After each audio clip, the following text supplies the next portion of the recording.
Caribbean सागर के बीच एक परिवार अपनी यॉट पर छुट्टियां मना रहा होता है। माँ जूलिया तैरने के लिए पानी में कूद जाती है। आराम करते समय उसे कुछ अजीब महसूस होता है, लेकिन क्योंकि आसपास कुछ दिखाई नहीं देता, वह सोचती है कि शायद उसका भ्रम होगा। कुछ सेकंड बाद वही अजीब एहसास फिर होता है।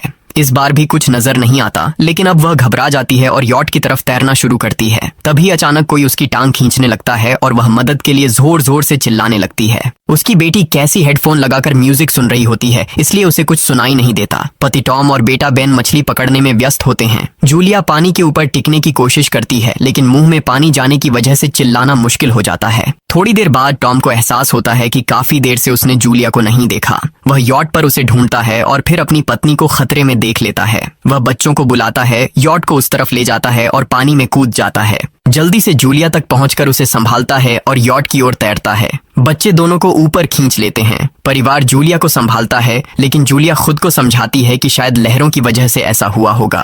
रात को सब मिलकर बेन का जन्मदिन मनाते हैं। कैसी को उसके बॉयफ्रेंड का कॉल आता है, तो वह लैपटॉप लेकर बाहर चली जाती है। वीडियो कॉल में उसका बॉयफ्रेंड दिखाता है कि शहर के ऊपर बड़े बड़े काले बादल छा गए हैं। कॉल ग्लिच होकर फ्रीज हो जाती है। कैसी यह बात परिवार को बताने आती है, लेकिन टॉम कहता है कि शायद जमीन से दूर होने की वजह से सिग्नल कमजोर है। तभी सबको एक आवाज सुनाई देती है। वे सब बाहर जाते हैं और देखते हैं कि व्हेल मछलियों का एक समूह गुजर रहा है। टॉम समझाता है कि व्हेल मछलियां हमेशा पृथ्वी के मैग्नेटिक फील्ड को फॉलो करती हैं, लेकिन जब तूफान आता है तो वे कंफ्यूज हो जाती हैं। अचानक यॉट जोर से हिलती है और बेन गिर जाता है। टॉम को चिंता होती है कि कहीं यॉट को नुकसान तो नहीं पहुंचा, इसलिए वह डाइव करके नीचे चेक करने चला जाता है। कुछ देर बाद वह सतह पर वापस आता है, लेकिन उसके कंधे पर एक बड़ा घाव होता है। जूलिया तुरंत उसका जख्म सीती है। टॉम बताता है कि पानी के अंदर उसे ऐसा लगा जैसे उसके पीछे कोई बहुत बड़ा जीव था, लेकिन जब उसने मुड़कर देखा तो प्रोपेलर से कट लग गया। वह कहता है कि जो भी चीज थी बहुत बड़ी थी। टॉम को यॉट पर काफी नुकसान दिखाई देता है, इसलिए उन्हें मदद बुलानी पड़ती है।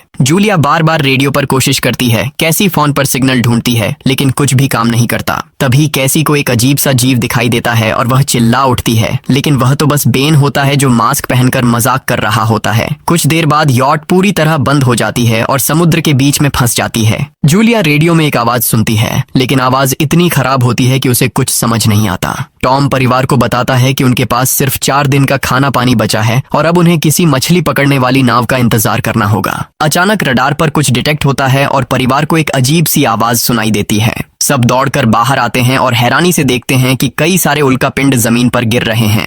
जहां जहां उल्कापिंड गिरते हैं वहां बड़े धमाके होते हैं। एक उल्कापिंड पानी में उनके पास गिरता है तो टॉम तुरंत यॉट को चलाने की कोशिश करता है। इंजन मुश्किल से चलता है, लेकिन तभी एक और उल्कापिंड उस इलाके को हिट करता है। परिवार डर के मारे एक दूसरे को कसकर पकड़ लेता है। तभी टॉम को समझ आता है कि जो आग के गोले गिर रहे हैं वे उल्कापिंड नहीं बल्कि सैटेलाइट्स हैं। उसी वक्त बेन देखता है कि यॉट से धुआं निकल रहा है। टॉम चेक करता है और कंफर्म होता है कि इंजन खराब हो गया है। हवा तेज होने लगती है तो फैमिली यॉट के अंदर छुप जाती है, बिना ये नोटिस किए कि कंपास बहुत तेजी से घूम रहा है। यॉट जोर जोर से हिलने लगती है। बेन फिर से गिर जाता है और इस बार उसे चोट भी लग जाती है। लहरें तेजी से यॉट से टकरा रही होती हैं। टॉम स्ट्रगल करके बाहर जाता है और लाइफ जैकेट्स लेकर आता है। तभी पावर चली जाती है। टॉम तुरंत पावर बॉक्स का बटन प्रेस करता है और लाइट वापस आ जाती है। उस वक्त बेन नोटिस करता है कि जूलिया की नाक से खून बह रहा है। जूलिया को चक्कर आने लगते हैं, जबकि कैसी सिंक पर जाकर उल्टी कर देती है। टॉम रेडियो ट्राई करता रहता है पर सिग्नल नहीं मिलता। अचानक एक तेज हाई पिच्ड नॉइज आती है और हवा और भी स्ट्रांग हो जाती है। जूलिया दरवाजे बंद करने की कोशिश करती है, पर एक हैच खुल जाता है और हवा खिड़कियां तोड़ने लगती है।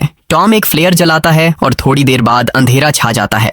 अगली सुबह फैमिली शॉक में उठती है कि वो स्टॉर्म से बच गए हैं, लेकिन यॉट आधी तबाह हो गई होती है। जब वो बाहर आते हैं तो देखते हैं कि समुद्र का पानी गायब हो गया है और यॉट अब जमीन पर अटकी है। सब ये देखकर शॉक में आ जाते हैं। कैसी सिग्नल चेक करती है पर नेटवर्क बिल्कुल डाउन होता है। बेन 2 मरे हुए केकड़ों से खेलने लगता है। टॉम कंपास चेक करता है और देखता है कि वो उल्टा हो गया है। ये आखिरी बार 7 लाख साल पहले हुआ था। कैसी को लगता है कि उसका बॉयफ्रेंड मर गया होगा और वो टूट जाती है। जब जूलिया उसे समझाने आती है तो कैसी उसे दूर कर देती है और छुपने चली जाती है। जूलिया और टॉम बची हुई सप्लाईज देखते हैं। बेन अपने बर्थडे बलून्स एक पत्थर से बांध देता है ताकि शायद कोई बचा हुआ सर्वाइवर देख ले। टॉम फिर रेडियो ट्राई करता है और इस बार एक आदमी से कनेक्शन हो जाता है। उसका नाम नाव होता है और वो एक सबमरीन का कैप्टन होता है। उसकी सबमरीन भी लैंड पर अटक गई है। वो कंफर्म करता है कि मैग्नेटिक पोल्स रिवर्स हो गए हैं, इसलिए ओशन पीछे हट गया है और जमीन डूब गई है। वो कहता है कि उसने अभी तक और सर्वाइवर्स नहीं देखे और कम्युनिकेशन सिस्टम्स बिल्कुल डाउन हो गए हैं। वो मजीद ये भी कहता है कि पोल्स फिर रिवर्स होंगे और शायद एक हफ्ते में समुंदर वापस आ जाएगा।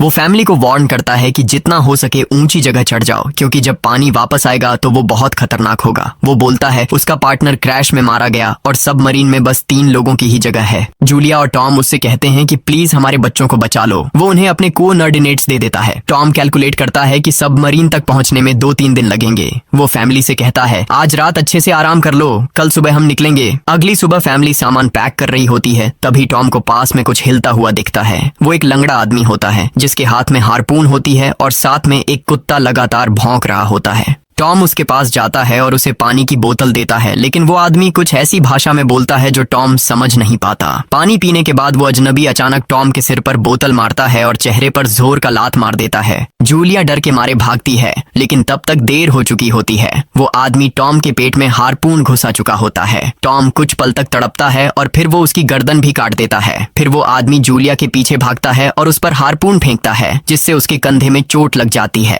जूलिया दर्द सहते हुए यॉट के अंदर भागती है और बच्चों को बोलती है कि छुप जाओ। वो दरवाजा लॉक कर देती है। कैसी और बेन सोफे के अंदर घुस जाते हैं। जूलिया उन्हें फ्लेयर गन पकड़ाती है और खुद एक चाकू लेकर बाथरूम में छुप जाती है। वो आदमी दरवाजे पर जोर जोर से धक्के मारता है और आखिर अंदर घुस ही जाता है। पहले वो थोड़ा खाना उठाता है और फिर यॉट में इधर उधर ढूंढने लगता है, फिर बाथरूम की तरफ जाता है, लेकिन जूलिया समझदारी से एक छोटे छेद से बाहर निकल जाती है। वो आदमी सोचता है कि जूलिया भाग गई, लेकिन जैसे ही वो धीरे से निकलने लगती है, उसका कुत्ता उसे देख लेता है और भौंकने लगता है। कुत्ता उस पर झपटता है तो जूलिया चाकू से उसे मार देती है। कुत्ते की चीख सुनकर वो आदमी बाहर आता है और अपने कुत्ते की लाश देखकर आग बबूला हो जाता है। इस बीच जूलिया यॉट के दूसरे साइड से अंदर जाने की कोशिश करती है। वो ऊपर चढ़कर टूटी हुई खिड़की से अंदर घुसने लगती है, लेकिन वो आदमी पहले ही वहां पहुंच जाता है। वो उसे पकड़कर जोर से मुक्का मारता है, जिससे वो नीचे गिर जाती है। जूलिया फर्नीचर पकड़कर बचने की कोशिश करती है, लेकिन वो आदमी उसे लात मारकर दूर फेंक देता है। फिर वो उसकी कलाई पर पैर रख देता है ताकि वो चाकू छोड़ दे, और फिर उसके बाल पकड़कर उसका चेहरा जमीन पर दे मारता है और सोफे पर फेंककर उसका गला दबाने लगता है। बच्चे ये सब कुछ देख रहे होते हैं। कैसी बाहर निकलकर फ्लेयर गन चलाती है जो सीधा उस आदमी को लगती है। वो जल उठता है और यॉट में आग फैलने लगती है। बच्चे तुरंत भाग जाते हैं, लेकिन जूलिया वापस आती है। वो उसे एक किक मारकर गिराती है, मैप और बैग उठाती है और वहां से भाग जाती है। बेन और कैसी अपने पापा के पास जाकर रोने लगते हैं। जूलिया भी उनके साथ बैठ जाती है और तीनों मिलकर आंसुओं के साथ टॉम को आखिरी अलविदा कहते हैं। तभी वो डरावना आदमी फिर यॉट से बाहर निकल आता है तो फैमिली फिर से भागने लगती है। कुछ ही देर में यॉट एक बड़े धमाके के साथ उड़ जाती है। थोड़ी दूर चलने के बाद वो लोग एक छोटे से झरने के पास रुकते हैं ताकि थोड़ा आराम कर सकें। कैसी सोचती है कि शायद वो पागल आदमी उनके पास गुब्बारे देखकर आया था। ये सुनकर बेन खुद को कसूरवार मानने लगता है। जूलिया उसे समझाती है कि इसमें उसकी कोई गलती नहीं थी और सबको आगे बढ़ने को कहती है, क्योंकि वो आदमी अभी भी उनके पीछे है। रास्ते में एक छोटे तालाब के पास बेन एक मरी हुई हैमरहेड शार्क देखकर हैरान रह जाता है। तभी जूलिया नोटिस करती है कि वो आदमी फिर उनके करीब पहुंचने वाला है। सब लोग दौड़ पड़ते हैं और एक रेत के टीले से नीचे गिर जाते हैं, जहां उन्हें जहरीला कचरा दिखाई देता है। फैमिली सावधानी से उसे पार करती है और लगता है कि उन्होंने उस आदमी से पीछा छुड़ा लिया है। चलते चलते उन्हें बड़े बड़े मरे हुए सी एनिमल्स और समुंदर के नीचे जमा हुआ सारा प्लास्टिक दिखने लगता है। बेन धीरे धीरे चलने लगता है तो जूलिया समझ जाती है कि वो डिहाइड्रेशन के करीब है। वो सबको रुकने को कहती है। जब वो पानी की बोतल देखती है तो उसे झटका लगता है। बोतल में पानी लगभग खत्म हो चुका होता है। कैसी को एहसास होता है कि शायद उसने बोतल ठीक से बंद नहीं की थी। जूलिया गुस्से में चिल्लाती है कि उसकी लापरवाही की वजह से पानी खत्म हो गया। कैसी जवाब देती है, क्या फर्क पड़ता है, वैसे भी हम बचने वाले नहीं हैं। दोनों के बीच लंबी बहस होती है, फिर भी फैमिली आगे चलती रहती है। कुछ देर बाद उन्हें एक क्रैश हुआ प्लेन मिलता है। अंदर कुछ हिलता डुलता देख सब डर जाते हैं, लेकिन वो सिर्फ कुछ पक्षी होते हैं। फैमिली तय करती है कि रात यहीं प्लेन के अंदर गुजारेंगे। वो थोड़ा सा स्नैक शेयर करते हैं और जूलिया को टॉम की जैकेट में एक फैमिली फोटो मिलती है, जिसे देखकर उसका दिल टूट जाता है। कैसी पूछती है, मॉम आप और डैड की लव स्टोरी क्या थी? जूलिया मुस्कुराकर बताती है, टॉम हॉस्पिटल में मेरा पेशेंट था। फिर एक दिन उसने फूल और एक प्यारी सी कविता देकर अपना प्यार जताया था। रात के बीच में कैसी प्लेन से बाहर जाती है। तभी वो डरावना आदमी उसे पीछे से पकड़ने की कोशिश करता है, लेकिन जूलिया अचानक पीछे से उस पर टूट पड़ती है और बार बार चाकू से वार करके उसे मार देती है। कैसी अपनी माँ को गले लगाकर शांत करती है। अगली सुबह उस आदमी की लाश पर कीड़े गुंड पड़े होते हैं। फैमिली नोटिस करती है कि उसके शरीर पर कई काटने के निशान हैं, मतलब इस एरिया में कोई खतरनाक जीव छिपा हुआ है। जैसे ही वो लोग वहां से निकलते हैं, केकड़े उसके मुंह से बाहर निकल आते हैं। कुछ घंटों बाद जूलिया और कैसी मैप देख रही होती हैं। लेकिन बेन धीरे से आगे निकल जाता है। जूलिया चिल्लाती है, रुक जाओ, लेकिन बेन एक तालाब में झुककर पानी पीने लगता है। जूलिया तुरंत उसे खींचकर बाहर निकालती है और समझाती है कि अनजान पानी उसे बीमार कर सकता है। धूप बहुत तेज हो जाती है तो फैमिली अपने सिर कपड़ों से ढक लेती है। बेन को चक्कर आने लगते हैं। तभी उन्हें कुछ पुराने कुर्सियां मिलती हैं और जूलिया कैसी उनसे एक टेम्पररी शेल्टर बना लेती हैं। जूलिया बेन को इंजेक्शन लगाती है और तय करती है कि वो रात वहीं बिताएंगे। सुबह जूलिया एक अजीब सी आवाज सुनकर उठती है। बाहर जाकर देखती है तो क्रैब्स का एक बड़ा झुंड उनकी तरफ आ रहा होता है। वो तुरंत बच्चों को उठाती है और तीनों भागना शुरू कर देते हैं। भागते भागते उन्हें एक बड़ा कार्गो शिप दिखाई देता है। वहाँ 3 क्रू मेंबर्स जिंदा होते हैं। एक औरत उनकी मदद करना चाहती है लेकिन बाकी 2 आदमी मना कर देते हैं और तीनों फैमिली को बाहर छोड़कर कंटेनर लॉक कर लेते हैं। क्रैब्स पास आ जाते हैं। जूलिया बच्चों को कंटेनर के ऊपर चढ़ाती है। खुद जब चढ़ने लगती है तो क्रैब्स उसके पैर को जोर से काट लेते हैं। बच्चे उसे खींचकर ऊपर चढ़ाते हैं, नहीं तो वो नीचे गिर जाती। कंटेनर के एक छेद से आधे क्रैब्स अंदर घुस जाते हैं। क्रू मेंबर्स फायरिंग शुरू करते हैं लेकिन क्रैब्स उन पर हावी हो जाते हैं और दोनों को मार डालते हैं। आखिरी आदमी छत के होल तक पहुंचता है लेकिन क्रैब्स उसे भी नीचे खींच लेते हैं और वो भी मर जाता है।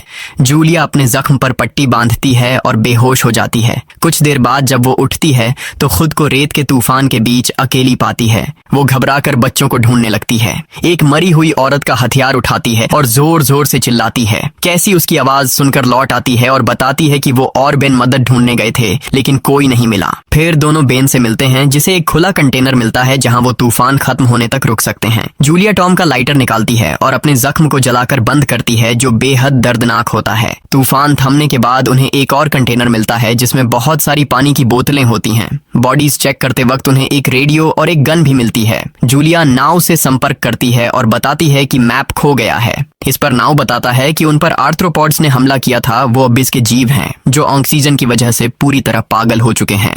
अब नाव फैमिली को जल्दी करने को बोलता है क्योंकि उसके इंस्ट्रूमेंट्स ने कैलकुलेट किया है कि समुद्र उम्मीद से ज्यादा जल्दी वापस आएगा और उनके पास सिर्फ कुछ घंटे बचे हैं। वो एक फ्लेयर शूट करता है और फैमिली उस दिशा में चलना शुरू करती है। लंबी वॉक के बाद फैमिली को एक टूटा हुआ टॉयलेट मिलता है जिसमें बेन पेशाब करता है। अब वो लोग आखिरकार सबमरीन को पास ही देख लेते हैं लेकिन वहां पहुंचने के लिए उन्हें एक बड़ा चट्टानी रास्ता पार करना होगा। जैसे ही वो रास्ते से गुजरते हैं दीवारें हिलने लगती हैं और पत्थर गिरने लगते हैं जिससे एक भयानक रॉक स्लाइड हो जाता है। जूलिया तुरंत अपने बच्चों को साइड में धक्का देती है और खुद भी पीछे हट जाती है ताकि कुचली न जाए। अब एक पत्थर की दीवार उनके बीच आ गई है। जूलिया बच्चों से कहती है कि वो बिना उसके आगे बढ़ जाए लेकिन कैसी मना करती है और जोर देती है कि उसकी माँ को चढ़ने की कोशिश करनी चाहिए। बहुत बहस होती है और चिल्लाने के बाद जूलिया वादा करती है कि वो बाद में अपने बच्चों को ढूंढ लेगी। मजबूर होकर कैसी अपने भाई को खींचकर आगे ले जाती है।